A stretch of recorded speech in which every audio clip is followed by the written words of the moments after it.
المرسلين سيدنا محمد وعلى آله المجاهدين الطاهرين. رب اشرح لي صدري ويسر لي أمري واحلل عقدة من لساني يفقهوا قولي. ربي زدنا علما وارزقنا فهما وعملا صالحا. قال الله تعالى في القرآن الكريم: نعوذ بالله من الشيطان الرجيم. بسم الله الرحمن الرحيم.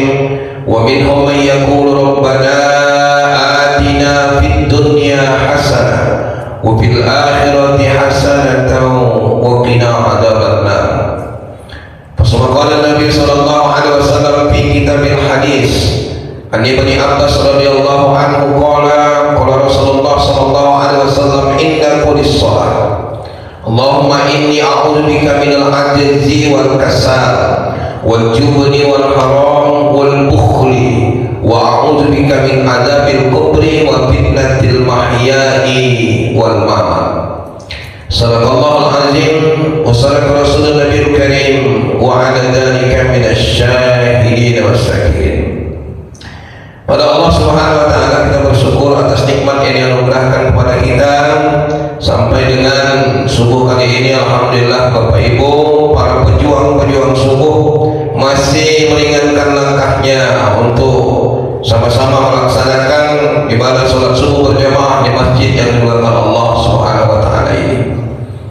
Sama-sama kita berdoa mudah-mudahan Bapak Ibu semua senantiasa dalam keadaan sehat walafiat. Salawat dan salam kita hadiahkan ke junjungan alam baginda Rasulullah sallallahu alaihi wasallam. Allahumma shalli ala sayyidina Muhammad wa ala ali sayyidina Muhammad. Sama kita berdoa, bermunajat, meminta, memohon kepada Allah, bahkan bila perlu kita mengemis kepada Allah Subhanahu wa taala agar kiranya kita yang hadir ini khususnya maupun yang berhalangan pada subuh kali ini berhak untuk mendapatkan syafaat nantinya pada hari kiamat dari baginda Rasulullah sallallahu alaihi wasallam. Allah Subhanahu wa taala mengingatkan kepada kita, wattaqu yawmal la tajzi nafsun an nafsin shay'an wa la yuqbalu minha syafa'atun wa la yu'khadhu minha adlun wa la hum yunsarun. Takutlah kalian, khawatirlah kalian, akan datang nanti satu masa kalian tidak akan lagi peduli dengan yang lain. Anak tidak kenal dengan orang tua tidak kenal dengan anaknya, suami tidak kenal dengan istrinya, sebaliknya begitu juga, bahkan jiran tetangga tidak saling kenal mengenal. Kapan masa itu? Itulah pada saat datangnya hari kiamat. Pertolongan hanya datang dari baginda Rasulullah sallallahu alaihi wasallam, tentunya melalui rekomendasi dari Allah Subhanahu wa taala dalam bentuk syafaat. Maka selayaknya kita sebagai hamba Allah, umat baginda Rasulullah, salah satu yang kita lakukan tidak boleh berhenti adalah bersalawat kepada baginda Rasulullah sallallahu alaihi wasallam. Bapak Ibu yang dimuliakan Allah Subhanahu wa taala, di awal tadi saya bacakan sebuah hadis dan dilewatkan oleh Abdullah bin Abbas. Abdullah bin Abbas ini, Bapak Ibu, bagi yang sudah pernah sampai ke tanah suci Makkah, jalan itu ada ke Taif, ya. Di Taif itu ada satu tempat yang kita kunjungi, Masjid Ibnu Abbas, itu ya. Ada pasar dadakan di depannya itu, di sebelahnya ada Universitas Ibnu Abbas.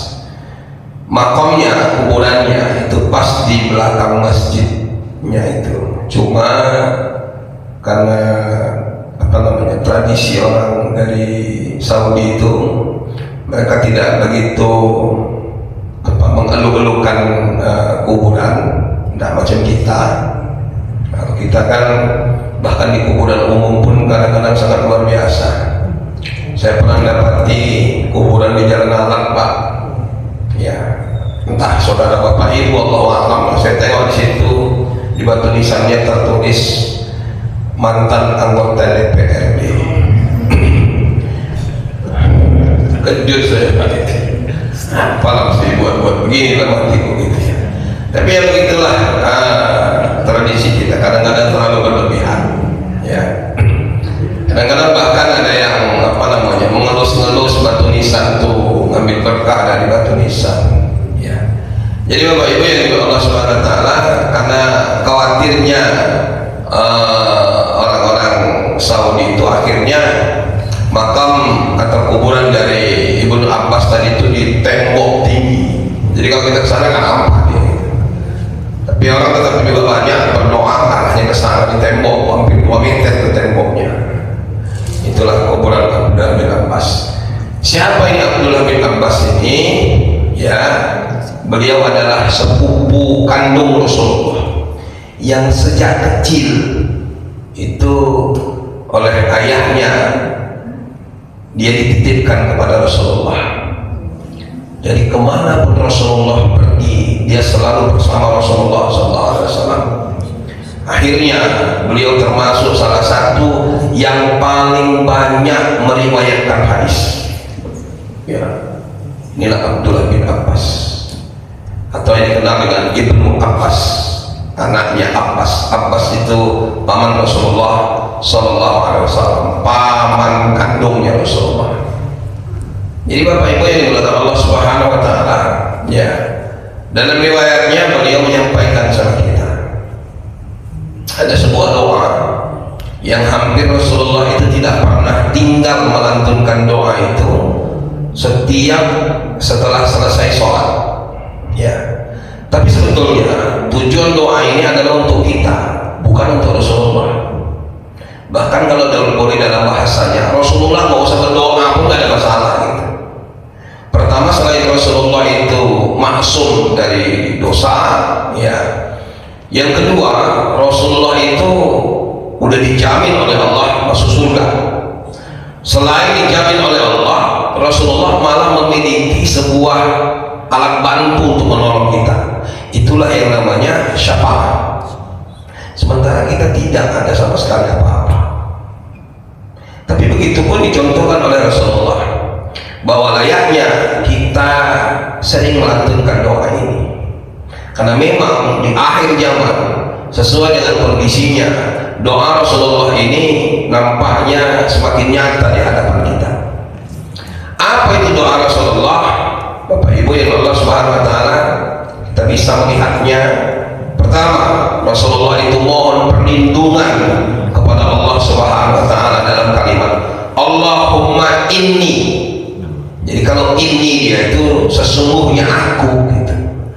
Allahumma inni, sesungguhnya aku. Ya Allah, sesungguhnya aku. Ya. Padahal kalau dia tidak mendoakan untuk dirinya sendiri tidak ada masalah Rasulullah. Jadi kalau kita yang ramai-ramai, ya Allahumma inna, Allahumma inni a'udzubika minal ajzi wal kasal. Pertama, kata Rasulullah SAW, ya Allah, aku berlindung kepadamu. Berlindung dari mana? Pertama, ajz. Apa itu ajzi? Sifat-sifat lemah. Umat Islam itu tidak boleh lemah. Kita tuh mesti punya semangat. Makanya kan berbagai tradisi kita, tradisi baik ya. Tradisi baik itu, coba lihat kalau orang Batak atau orang yang memarga, ada namanya Paula Tondi di upah-upah, itu kan membalikan semangat. Orang Aceh pesejuk, tepung tawar, itu membalikan semangat ya. Jadi Bapak Ibu yang Allah Subhanahu wa taala, untuk apa semangat dalam hidup ini? Karena kalau kita lemah aja, lemah semangat aja, ya apapun yang diberikan oleh Allah cobaan kepada kita, tentunya kita patah semangatnya dan penyakit gampang datang. Makanya kalau ada saudara kita yang sakit, kita berkunjung ke tempat dia, yang pertama yang kita nasihati itu kembalikan semangat gitu. Karena kalau dia udah semangat ya, dengan kunjungan kita, yang tadinya nggak selera makan jadi mau makan, yang tadinya nggak selera bicara jadi mau bicara gitu. Jadi umat Islam itu tidak boleh lemah. di dalam Al-Quran surah An-Nisa dijelaskan oleh Allah, ya, bahwa jangan sampai kalian itu meninggalkan generasi-generasi dalam keadaan lemah. Lemah apa yang dimaksud? Pertama, kita tidak boleh meninggalkan generasi sesudah kita lemah akidah. Ini yang mesti kita jaga sama-sama. Makanya selalu kita mohon kepada Allah, Allahumma ahtim alaina bihusnil khatimati wassa'adah wa la tahtim alaina bisu'il khatimati wassaqah. Ya Allah, akhirilah hidup kami ini ya Allah dengan cerita-cerita kebaikan. Jangan Engkau akhiri hidup kami ini ya Allah dengan cerita-cerita keburukan. Betapa cemburunya luar biasa kita dengan almarhum Ustadz Dr. Yahya Waloni. Beliau mati di hari yang baik, di tempat yang baik, dalam perbuatan yang baik. Meninggal di hari Jumat tanggal 10 Zulhijjah ketika kita sibuk dengan hari raya kurban, menyembelih hewan kurban. Beliau meninggal lagi selesai khutbah. Beliau meninggal di dalam masjid. Kita memang banyak sering yang meninggalkan masjid ini banyak ya Pak ya. Tapi nggak lama-lama, kadang-kadang 10 menit, 20 menit ya. Ada kalau sudah bersandar ya kan Pak, mendapat sandar hidup. Begitu bersandar matanya pun mulai redup. Tapi kalau tidak bersandar ini payah, jatuh terlentangan. Pokoknya ada bersandar mati sebentar itu. Ya. Mati dalam keadaan berwudu. Makanya salah satu sunnah kita itu, apalagi kita di sini kan nggak sulit air, upayakan tajdidul wudu. Apa itu tajdidul wudu? Perbaiki wudu. Ya, batal ambil lagi wudu, batal ambil lagi wudu. Karena orang yang selalu mengganti wudunya, memperbaiki wudunya, insya Allah itu masih dalam lindungan para malaikat. Ada salah satunya Bapak Ibu, ya. Kita memang tinggal di zaman modern, tapi klinik-klinik itu tetap ada. Yakinlah, karena dari zaman Rasulullah, bahkan sebelum Rasulullah ada pun klinik itu ada. Apa klinik itu Ustaz? Ya orang yang bersekutu dengan jin. Tapi nggak usah pala diyakini kali. Dia ada, ya. Karena kita amanu bil ghaib. Kita yakin dengan yang ghaib itu. Mereka ada ya, tapi nggak usah diyakini kali. Karena mereka nggak bisa apa-apa tanpa izin Allah. Makanya salah satunya ketika mau tidur jangan lepas dari wudu, supaya ibu nggak nginggu-nginggu yang tidak. Ini tidur nggak baca bismillah, nggak baca doa, nggak berwudu, lagi tidur mengigaunya tak apa-apa di situ. Ya. Udah itu kejahatan malam itu datangnya waktu kita lemah. Kapan waktu kita lemah? Ya waktu tidur. Waktu tidur itu lemah, nggak tahu apa-apa, bahkan dengan diri kita sendiri pun kita lupa. Jadi kalau ada orang yang ingat sama dirinya sendiri, berarti dia nggak tidur gitu. Orang tidur itu lemah, dirinya sendiri pun lupa dia. Pada akhirnya disitulah serangan-serangan dari luar datang, maka turunlah surah Al-Falaq. Ya, ada apa rupanya? Karena memang manusia suka melakukan kejahatan itu di waktu malam, termasuk bersekutu dengan jin. Jadi Bapak Ibu jangan lemah. Ya, pertama lemahnya adalah lemah akidah. Tetap kita bermohon bermunajat kepada Allah, kita mati dalam keadaan husnul khatimah. Makanya selalu buat baik, walaupun orang tak baik sama kita, tak penting itu, kita tetap buat baik. Dan ketika kita buat baik, jangan berpikir orang akan buat baik sama kita, jangan berpikir begitu. Dan kalau kita buat baik, jangan kita berpikir bahwa orang pasti akan suka sama kita. Siapa kali kita? Rasulullah saja sekali beliau banyak yang enggak suka, apalagi macam kita. Ya, kadang-kadang sholatnya, kadang-kadang nggak sholat. Ya, itu pun berharap kita supaya orang suka sama kita. Nah, nggak usah. Yang penting tetap istiqomah berbuat buat baik, buat saja baik. Gitu. Terserah apa komentar orang. Sepanjang kita tidak melanggar aturan Allah, tidak melanggar aturan negara, tidak melanggar aturan yang berada di lingkungan tempat kita, sudah. Jadi itu yang kita mohon pertama, jangan lemah akidah. Yang kedua, lemah apa Bapak Ibu yang dimaksud? Jangan sampai kita lemah dalam ilmu.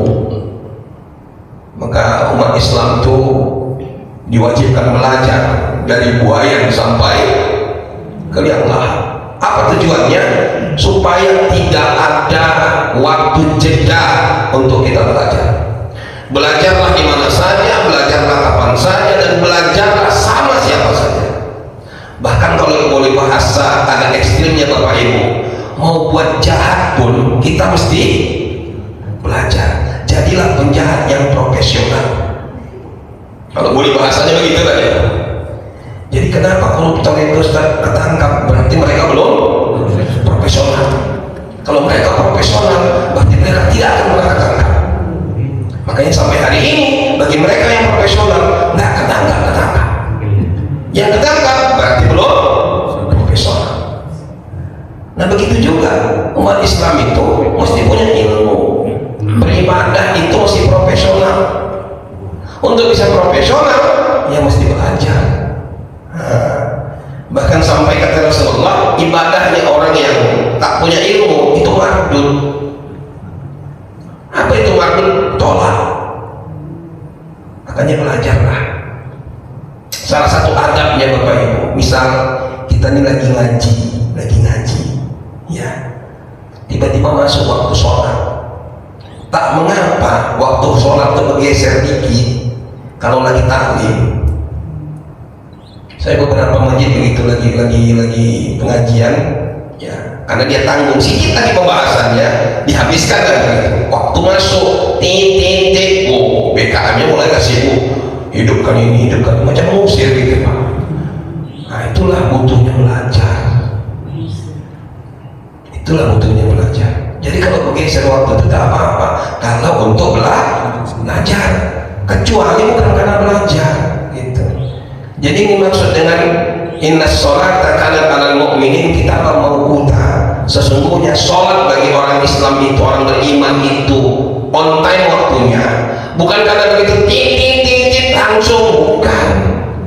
Maksudnya on time itu kalau kita bahasanya on time dalam bahasa Inggris kan, yang penting jangan keluar waktu, jangan mesti dalam waktu gitu. Itulah butuhnya belajar. Makanya Bapak Ibu, salah satu yang kita pelajari itu adalah fikih adab, bukan sekadar fikih ibadah, fikih munakahat dan fikih lainnya, tapi salah satunya fikih adab, agar kita ini beradab ketika melakukan sebuah ibadah. Yang kedua, lemah apa yang dimaksud? Umat Islam itu jangan sampai lemah dalam harta benda. Kalau boleh bahasa ekstrimnya Bapak Ibu, kita ini wajib jadi orang kaya. Tanamkan kepada anak cucu keturunan kita, jadi orang kaya. Kalau ada orang bilang, buat apalah jadi orang kaya, harta nggak dibawa mati. Salah, bawa mati dia. Tapi bukan kalau punya emas itu dibawa ke dalam kubur, bukan begitu. Punya mobil juga ikut dikubur, bukan begitu. Ya. Bagaimana kita bisa beribadah kalau dalam kondisi fakir miskin? Nggak akan pernah bisa khusyuk kalau model macam kita hari ini, Pak. Kita bukan di zaman Rasulullah. Zaman kita hari ini salah satu tolak ukurnya ibadah itu yang mesti punya harta. Bagaimana bisa sholat dengan khusyuk kalau pakaiannya cuma itu aja? Bagaimana kita bisa puasa dengan khusyuk dan tawadhu kalau berbuka dan sahurnya aja nggak jelas?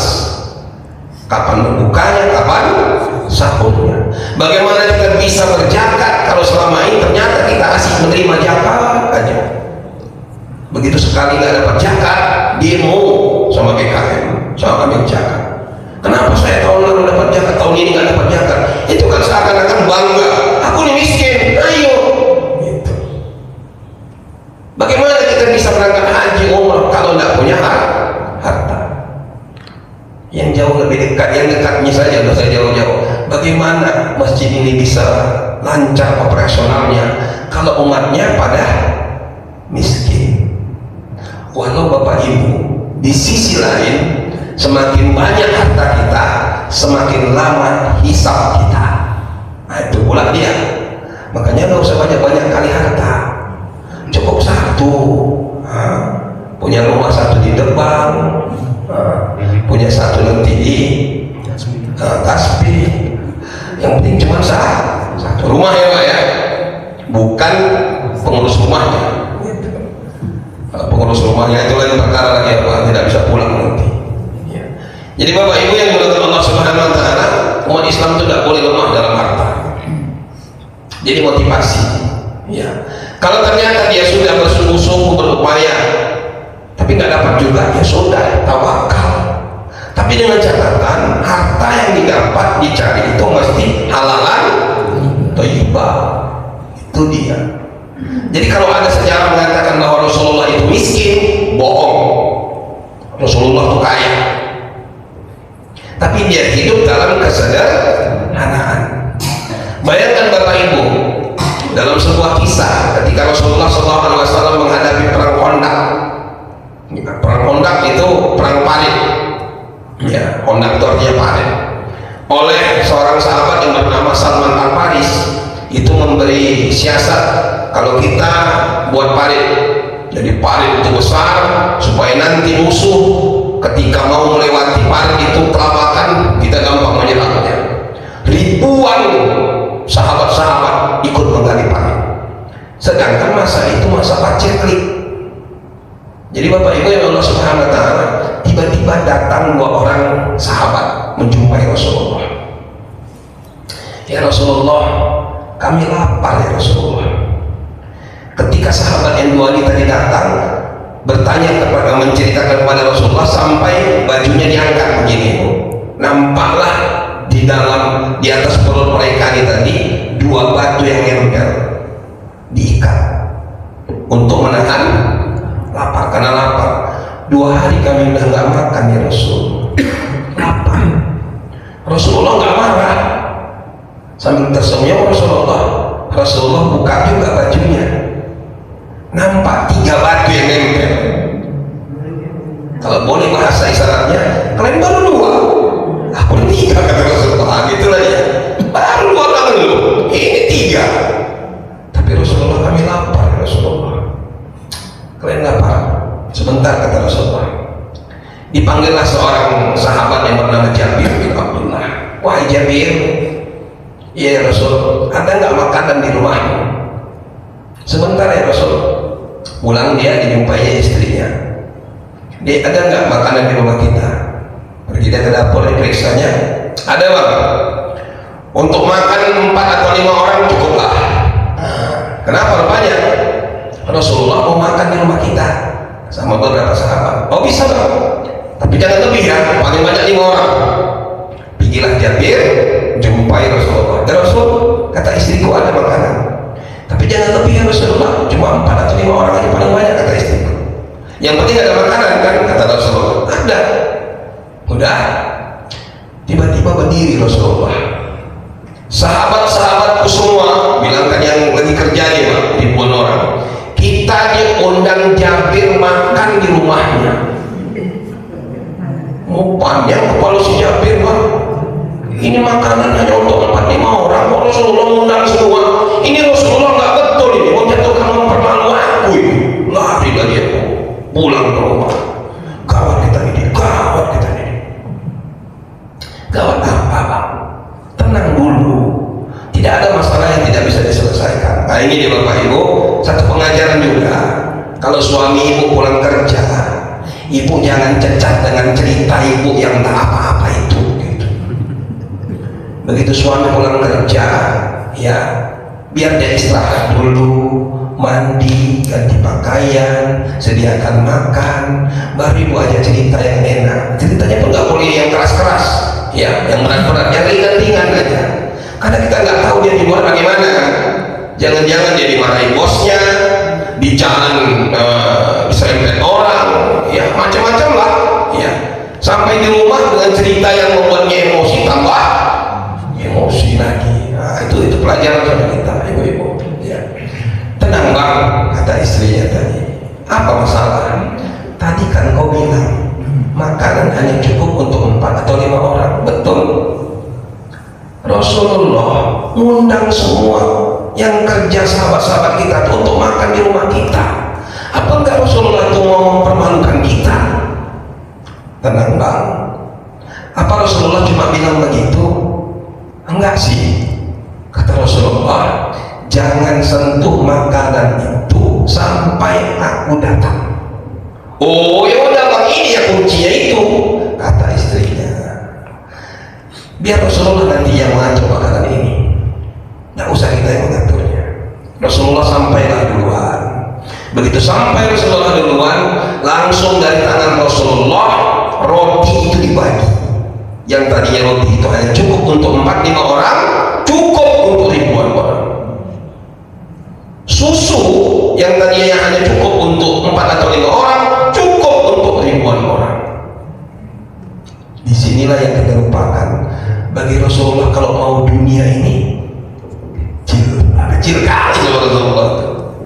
Tapi Rasulullah lebih memilih hidupnya sederhana. Bayangkan Rasulullah yang hidupnya sederhana aja, kita sibuk ngejar-ngejar dunia. Apalagi kalau sempat Nabi kita itu Nabi Sulaiman. Aku yakin kita bunuh-bunuhan Pak. Kalau Nabi kita itu Nabi Sulaiman, Nabi paling kaya, habis kita. Tapi Rasulullah sangat sederhana. Ini menunjukkan sama kita Bapak Ibu, ya Allah Subhanahu Wa Taala, terbantahlah kalau Rasulullah itu miskin, yang miskin itu kecil sama Rasulullah. Kenapa? Rasulullah itu dibekali dengan mukjizat, dan mukjizat Rasulullah yang paling besar adalah Al-Quran. Jadi umat Islam itu tidak boleh lemah dalam harta. Baru yang keempat, umat Islam itu tidak boleh lemah dalam akhlak. Apa yang membedakan kita dengan yang lain? Sejatinya adalah akhlak. Kalau bahasa sederhana kita adalah adab. Tapi bahasa Al-Quran dan hadis namanya akhlak. Karena kalau akhlak itu pasti sumbernya dari Al-Quran dan bersumber dari hadis. Kalau adab itu sumbernya dari lingkungan tempat tinggal kita.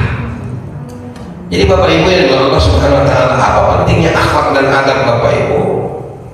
Rasulullah SAW tidak dikenal sebagai orang yang pintar,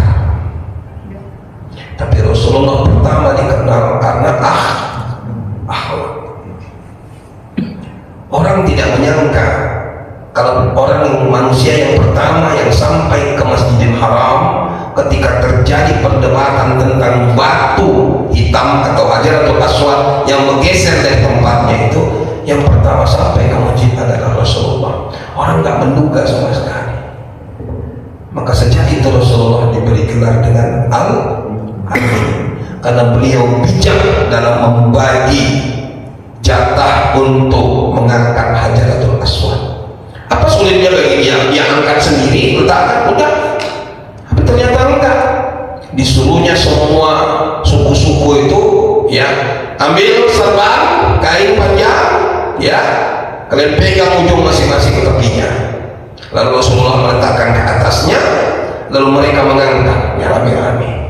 Tidak ada satu suku pun yang merasa terkucilkan. Semua ikut mengangkat. Padahal mereka belum Islam. Maka Bapak Ibu yang Allah Subhanahu Wa Taala, ketika kita berada di tengah-tengah saudara kita yang bukan Islam, yang pertama tunjukkan diri kita, kita punya akhlak. Itu yang membedakan kita dari yang lain. Dan akhlak kita sumbernya dari Al-Quran dan hadis. Jangan karena kita kaya lalu merasa lebih hebat dari yang miskin. Jangan karena kita pintar lalu merasa lebih hebat daripada yang bodoh. Jangan karena kita punya pangkat lalu kita merasa lebih hebat dari rakyat biasa. Bukan begitu akhlak dalam Islam. Pekerjaan, ya pekerjaan. Sampai di masyarakat kita semua sama, tidak ada bedanya. Jadi itu doa yang pertama dilantunkan oleh Rasulullah. Allahumma inni a'udzubika minal ajzi wal kasal. Yang kedua, ya Allah, aku berlindung kepadamu dari sifat kasal. Apa itu kasal Bapak Ibu? Malas. Umat Islam ini tidak boleh malas.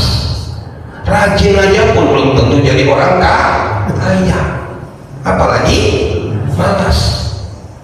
Kecuali lah kita tuh memang sudah kaya 7 turunan. 7 tapi Pak ya, kalau sempat awak turun ke 8 nggak dapat juga, karena cuma 7 aja dia.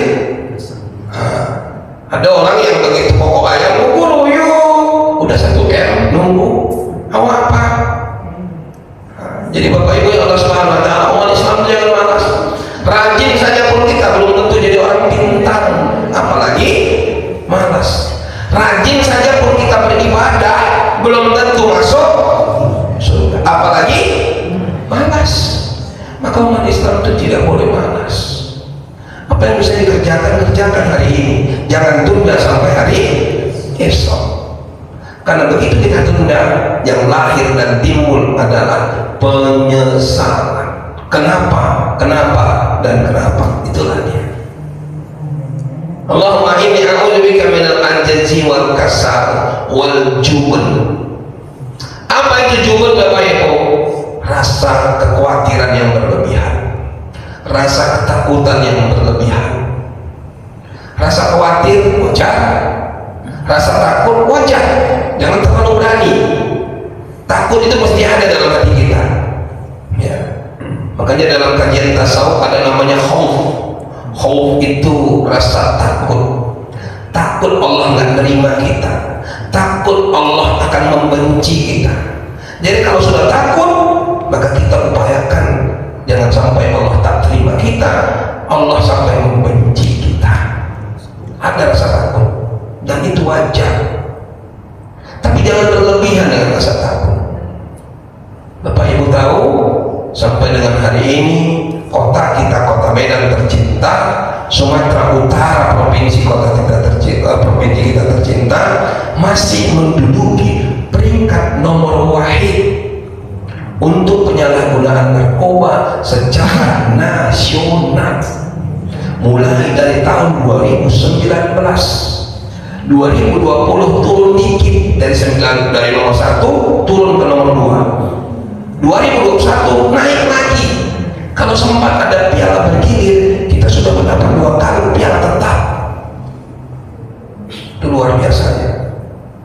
Khawatir, wajib kita khawatir. Belum lagi beres masa ini, udah timbul judi online.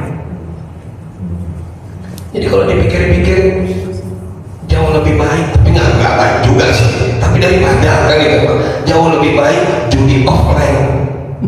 Nampak orangnya, kok rame di warung itu, rupanya lagi bahas ere-ere. Tahu kita, begitu bangun tidur, mimpi apa tadi Pak? Langsung dibahas. Ada yang kecelakaan, bukan orang-orang, tengok BK-nya.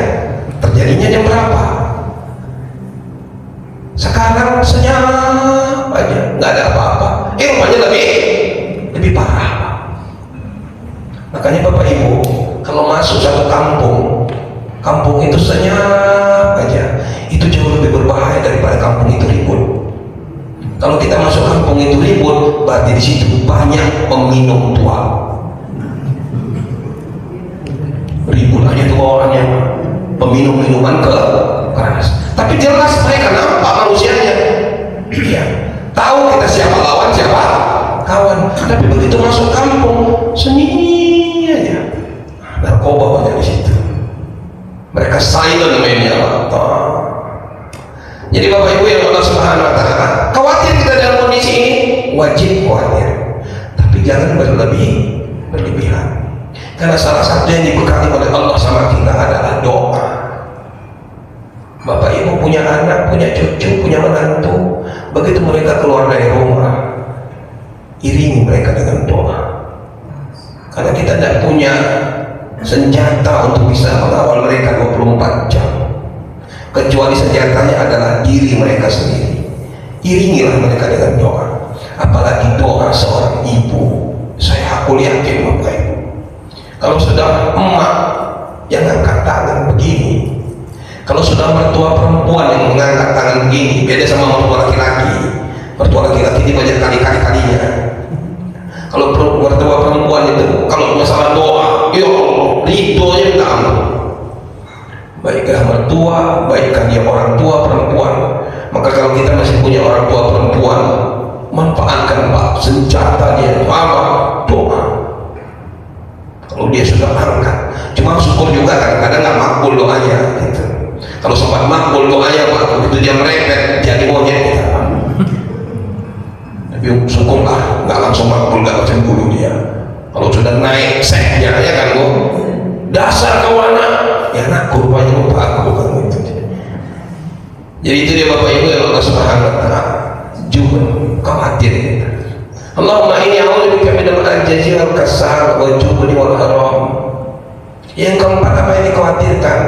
Ya Allah, aku berlindung kepadamu dari sifat haram. Apa itu? Pikun. Macam mana pun gagahnya Bapak ketika jadi pejabat, kalau udah pikun Pak, aduh. Salah satu tanda-tanda pikun Pak, kalau nanti ada sampah-sampah di pinggir jalan, dia bukan dikutipnya Bu, disepaknya. Itu tanda-tanda pikun itu.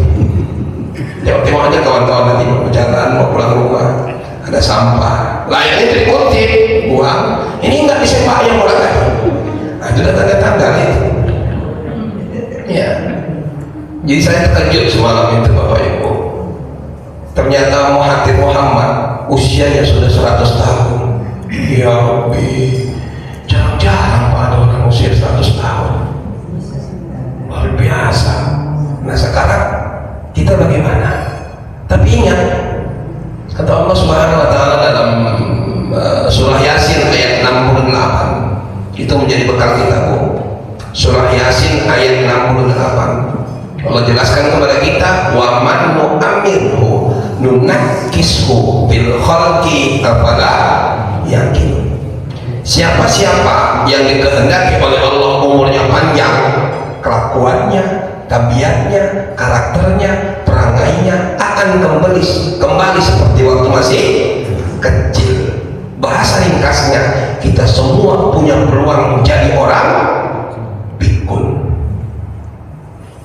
Ada kawan kemarin keluar SK pensiun, udah jelas dia terima SK pensiun. Seninnya masuk lagi dia, dicari-carinya absennya, kok nama saya nggak ada. Lo lupa Bapak Jumat semalam mengatakan sudah menerima SK pensiun. Innalillah, pikun Pak, padahal baru 60 tahun. Disitulah doa Rasulullah. Makanya Bapak Ibu, ya kalau kita bahas usia Rasulullah 63 itu belum terlalu tua Pak.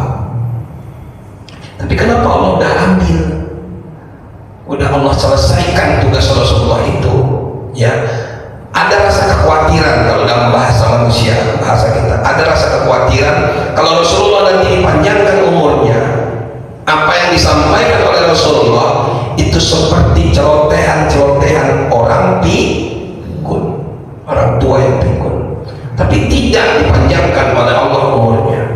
63 selesai Rasulullah.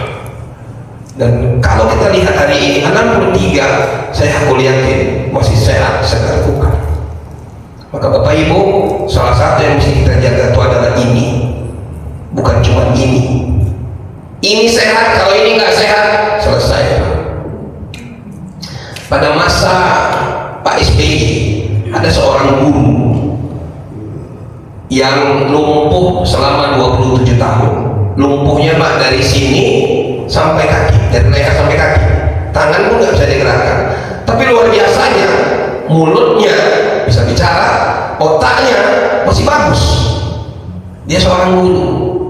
Akhirnya banyak anak-anak SD, SMP datang ke rumahnya. Sekalipun dia berbaring, orang belajar ke rumahnya. Kenapa? Karena otaknya masih berfungsi. Nah, itu dia. Keinginannya ada dua, ingin ketemu dengan Pak SBY, dan yang kedua ingin sampai ke tanah suci. Allah kabulkan ketemu dengan Pak SBY, tapi Allah tidak kabulkan sampai ke tanah suci, dia meninggal dunia.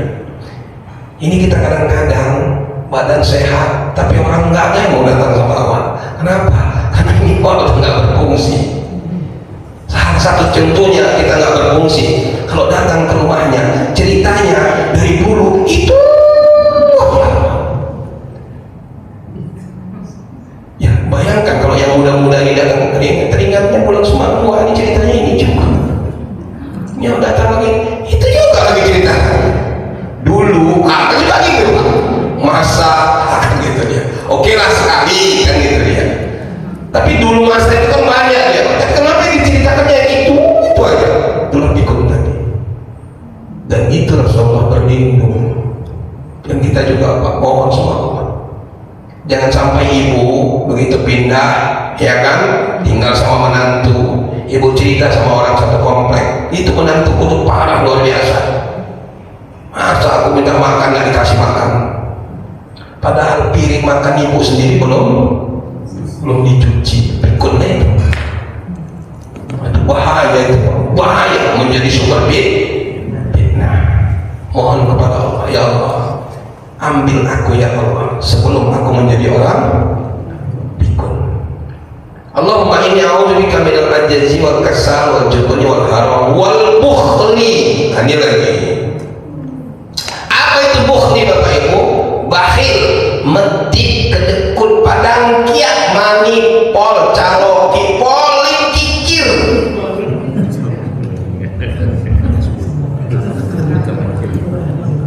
Rasulullah tidak suka dengan manusia begini, Pak. Tidak suka. Karena orang yang bakhil ini Bapak Ibu akan timbul penyakit selanjutnya, toma.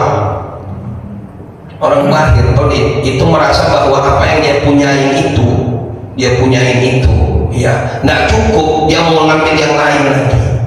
Toma, timbul tomanya. Kalau Bapak Ibu lihat toma itu ada 3 huruf, to, mim, ain. Lihat bentuk huruf to, perutnya buncit, kepalanya mereng. Itu gambarkan sama kita, Pak. Kalau perut kita besar nih, Pak, nggak bisa kita bicara tegak gini, Pak. Aliran darah ini kurang pas, paksa gak gini, baru plong dia. To, mim, bulan, bolong dalamnya. Yang lebih parah lain, mulutnya, perutnya lebih parah lagi.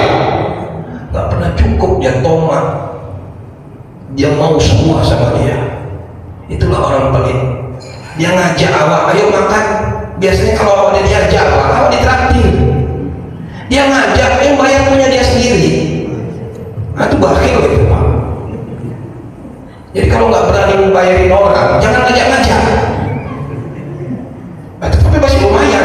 Ada yang lebih parah lagi. Kalau istilahnya suhan, itu di atas bakhil lagi, Pak. Dia ngajak, udah ngajak, minta dibayari orang.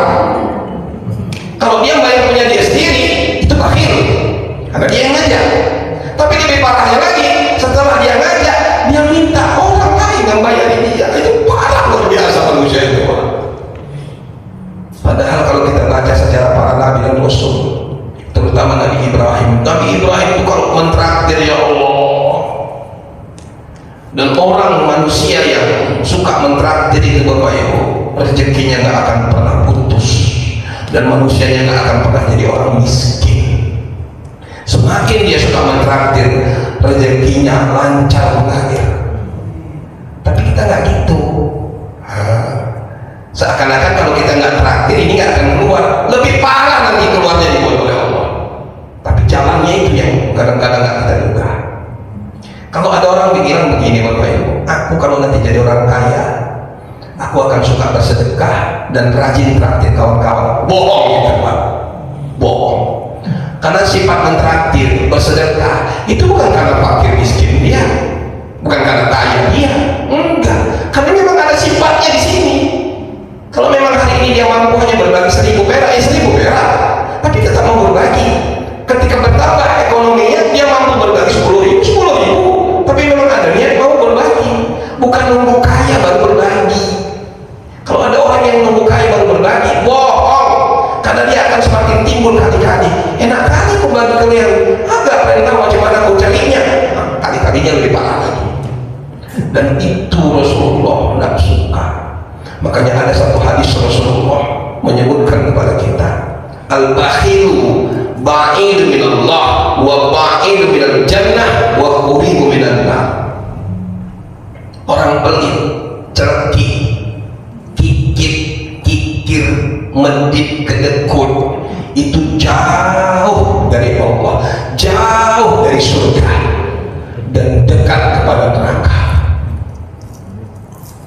Saya terkejut betul, luar biasa Bapak Ibu, ketika mengikuti kajian Gus Baha secara online. Saya perhatikan itu siaran langsung. Terkejut ya saya dengan pembahasan itu. Apa yang beliau sampaikan? Satu-satunya manusia yang perlu kita musuhi di dunia ini adalah orang pelit. Kenapa mesti dimusuhi? Jangankan duitnya, dosanya diminta pun gak dikasihnya. Alhamdulillah, makanya Rasulullah berlindung dari sifat itu. Jangan jadi orang pelit. Allahumma inni a'udzubika minal ajzi wal kasal wal jubni wal haram wal bukhli wa a'udzubika min adzabil kubri wa fitnatil mahya wal mamat. Ya Allah, aku berlindung ya Allah kepadamu dari fitnah kubur. Maka Bapak Ibu, ya, fitnah kubur, fitnah kematian, azab kubur dan azab kematian, salah satu mohon doa kita, doa selamat. Itu banyak-banyak dan sering-seringlah dibaca, tapi dipahami isinya. Apa itu isi doa tersebut? Allahumma inna nas'aluka salamatan fi dinina wa afiyatan fi jasadina wa ziyadatan fi ilmina wa barakatan fi rizkina wa taubatan qoblal maut. Beri kami kesempatan ya Allah bertobat sebelum kematian kami, wa rahmatan indal maut. Beri kami kemudahan rahmatmu ya Allah ketika meninggal dunia. Soulmate-nya Nabi Idris alaihissalam itu adalah malaikat Israil. Kemanapun berada Nabi Idris, malaikat Israil selalu ada besertanya. Satu hari Nabi Idris bermohon pingin jalan-jalan ke surga. Kata malaikat Israil, syarat ke surga itu mesti mati. Makanya Bapak Ibu jangan pingin dulu cepat masuk surga, nanti-nantilah dulu masuk surga itu. Jadi kalau kepingin masuk surga cepat, syarat utamanya mesti mati. Akhirnya tetap dipenuhi oleh Nabi Idris alaihissalam. Cabut nyawanya, sampai ke sana dikembalikan lagi. Singkatnya, bertanya malaikat Israil, bagaimana rasanya ketika nyawa keluar dari dalam tubuh? Jawaban dari Nabi Idris, seperti kambing yang dikuliti hidup-hidup. Ya Allah, Bapak Ibu, gediknya luar biasa. Itu Nabi. Awak siapa? Ya umat Nabi Muhammad, itu kan pengakuan kita. Entah tanya nggak kita umat Nabi Muhammad, ngaku-ngaku aja kita. Kenapa kita harus tanya? Ya kelakuan aja nggak menunjukkan kalau kita umat Nabi Muhammad. Jadi Bapak Ibu yang Allah Subhanahu Wa Taala, Nabi saja merasakan seperti kambing yang dikuliti hidup-hidup, apalagi kita. Itu yang kita mohon ya Allah, sekalipun pedih nyawa itu keluar dari jasad tubuh ini ya Allah, berikan kami kemudahan. Ibu ketika motong cabai atau bawang kena pisau, sakit nggak? Bu, sakit nggak kalau pisau? Enggak. Bohong kalau ibu bilang sakit. Waktu kenanya itu nggak sakit. Sakitnya itu beberapa detik setelah kena. Coba pikirkan bagus-bagus. Apalagi pisaunya itu sangat tajam. Makanya ketika menyembelih hewan kurban itu sunnahnya senjata tajamnya itu wajib tajam. Itu gak terasa. Beberapa detik setelah senjata tajam itu menyentuh kulit kita, baru terasa sakit. Darahnya keluar, pedih, baru sakit. Tapi waktu kenanya itu enggak, seperti semut saja gitu ya. Jadi kita mohon kepada Allah, begitulah kira-kira nyawa itu keluar ya Allah. Tahu kami pedih, tapi berikan kami kemudahan. Ini digambarkan oleh Allah dengan Nabi Yusuf alaihissalam. Nabi Yusuf itu membuat semua perempuan di kota Mesir cemburu dengan Siti Julaiha. Kenapa dia bisa mendapatkan Nabi Yusuf yang sangat tampan? Akhirnya Siti Julaiha mengundang semua perempuan yang ada di kota Mesir, dimasukkan dalam satu aula, diberi senjata tajam yang sangat tajam dan sebuah apel, satu orang satu. Silahkan kalian kupas. Lagi asik mengupas, tiba-tiba jalan Nabi Yusuf yang sangat tampan. Nggak terasa mereka semua memotong tangan, bukan lagi apel.